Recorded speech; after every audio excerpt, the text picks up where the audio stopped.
Hey, everybody. Welcome to Billy Bob's Backyard Podcast. Billy Bob here. And this is a special Wednesday edition of Monday Morning Quarterback. We had the holiday, then I had the JOB, and here we are, Wednesday in Billy Bob's Backyard with Monday Morning Quarterback. So you probably have listened to most of the highlights of all the games. You listen to some of the critics, the touts, the podcasts, the shows. So maybe you heard it all.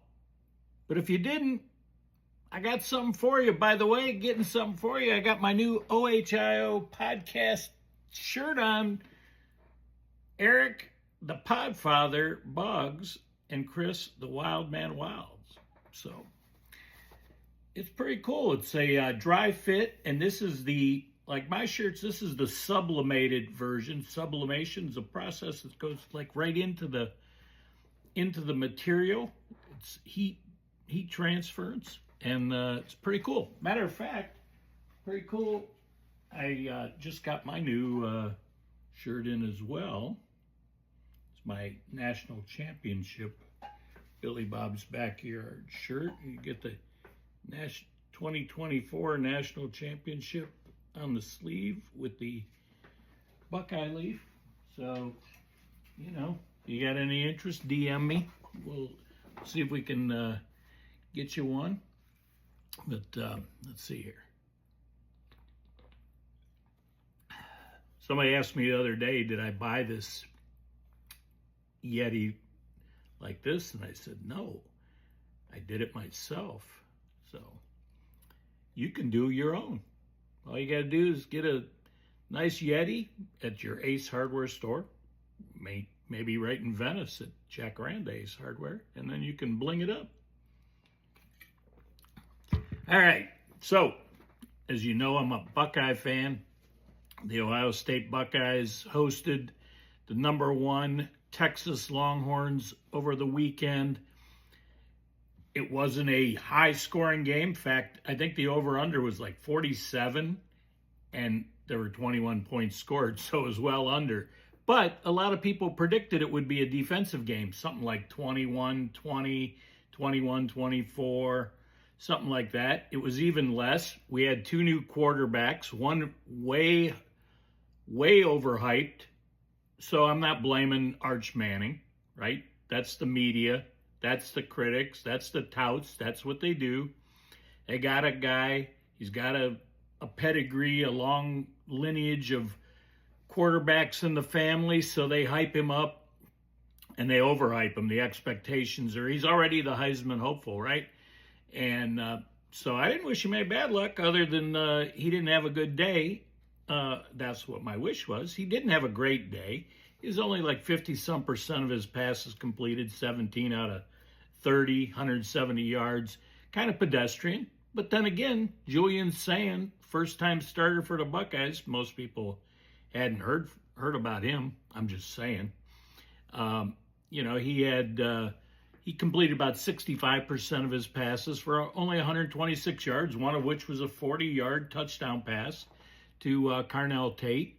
So, Ryan Day, I've said this a number of times, but Ryan Day during the week said, hey, if it's not pretty, that's okay. We just need to win, because when you win, you can build on that. You can correct other things. Matter of fact, after the game, he said, this team, midseason, you will not recognize the team that played today in 6 weeks. Or definitely not by the end of the season. We will be a totally different team.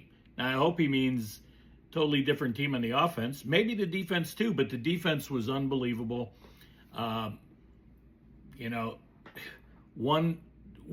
Texas was 1 out of 5 on fourth downs.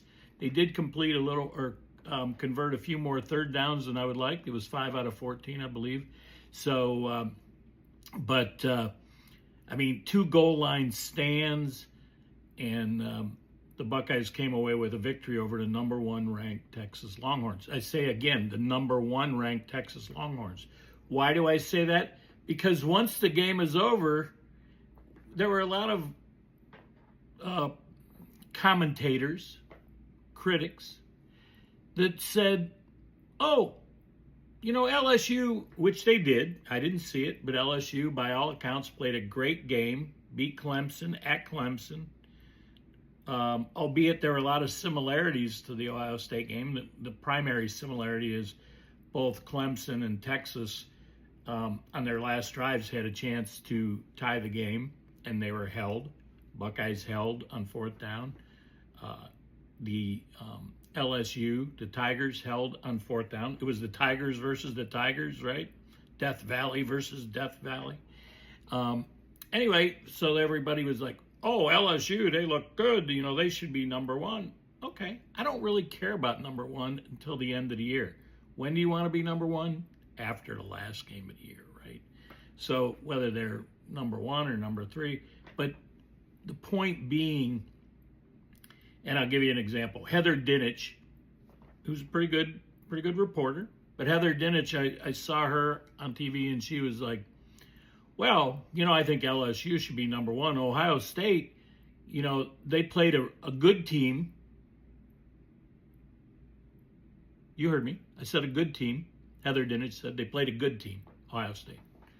Well, that good team by the AP, the Associated Press, was ranked number one in the country. So if they were just a good team, maybe they shouldn't have been ranked number one, but they were. So Ohio State only beat a good team. Clemson, I don't know, is Clemson better than a good team? I don't know. LSU apparently is, because she thought they should be number one. So be it. My point is that she downplayed the emphasis and the importance of Ohio State beating Texas. And then Dusty and Danny in the morning. Now, I didn't hear them on Monday, so to be fair to them, I didn't hear them Monday, but I heard them Tuesday, and they were talking about the virtues of Texas, how Texas went into Ohio State. They played them tough, which they did. Their defense was super strong. Ohio State, I thought, for the most part of the game, controlled their offense. But then they were like, oh, and they rushed against the Buckeyes for 166 yards and a really powerful display. Well, if that's the case, and the Buckeyes beat them, then how did they only beat a good team? I don't know. What else did I want to say about that game? The crowd showed up. Awesome crowd. I think we don't really hear the crowd as much because I think they mute the crowd some on TV because you have to hear the announcers. But the people that were there say it's some of the loudest, if not the loudest ever. That's pretty good considering that Tennessee game was really, really loud. So, here's one stat that's really interesting, and it kind of shows how the Buckeyes controlled the clock. Texas ran 13 more plays. They ran 67 plays. Ohio State ran 54. Yet Ohio State had 4 more minutes time of possession. So 11 less plays and 4 more minutes time of possession. So they obviously maneuvered the clock just the way they wanted. Enough of that. Let's move on. By the way, Ohio State, yes, they have a couple of weaker opponents this next couple weeks. They play Grambling, then they play Ohio University, then they have a week off, and then they go to Seattle to play Washington. But, before you criticize the Buckeyes for playing a couple of soft teams, Texas they play 3 games at home: San Jose State, UTEP, that's University of Texas, El Paso, and Sam Houston. And then they go on the road to Florida after a bye week. Now, Ohio State has a bye week before they go to Washington as well. So, the SEC next year will play 9 conference games, so one of those cupcakes will be eliminated. So, I touched on the LSU Clemson game a little bit. I didn't watch it. It was a Saturday night game. There was a lot of stuff on Saturday. Speaking of Saturday, we watched the Alabama-Florida State game. Man, what a surprise there. Tommy Castellanos Tommy C, he backed up his words, where he was trash talking all week long. Alabama doesn't have Saban anymore, Saban to save them anymore, yada, yada. It made for interesting stuff. You thought Alabama would come out and kind of put it on. They were a 13.5 point favorite over FSU, even in Doak Campbell, the newly renovated Doak Campbell Stadium.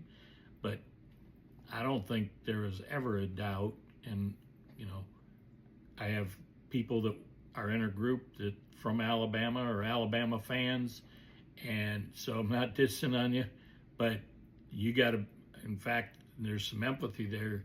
But Bama just got run roughshod by Florida State. Now, is Alabama that bad? I don't know. Is FSU that good? I don't know. We'll see. What we do know is Alabama under the Kalen DeBoer era has lost 4 games to unranked teams. So Alabama, I think they play University of Louisiana Monroe this week, maybe, and then they get back after the schedule. But so that kind of wipes out 2 games, and then you got Notre Dame against Miami in Miami. I'll give the Miami fans credit. I did not think that crowd would show up like that. I thought there'd maybe be 50,000. There were 66,000. Now, of course, Notre Dame travels well, but there were a lot of Miami fans there. That crowd was reminiscent of the old Orange Bowl. I don't know that I've ever seen a crowd at Hard Rock Stadium, previously Joe Robbie Stadium, like that and that rowdy for the Canes. So their defense played well. Carson Beck played pretty well. I thought he could have been better, but it was his first game with the Canes.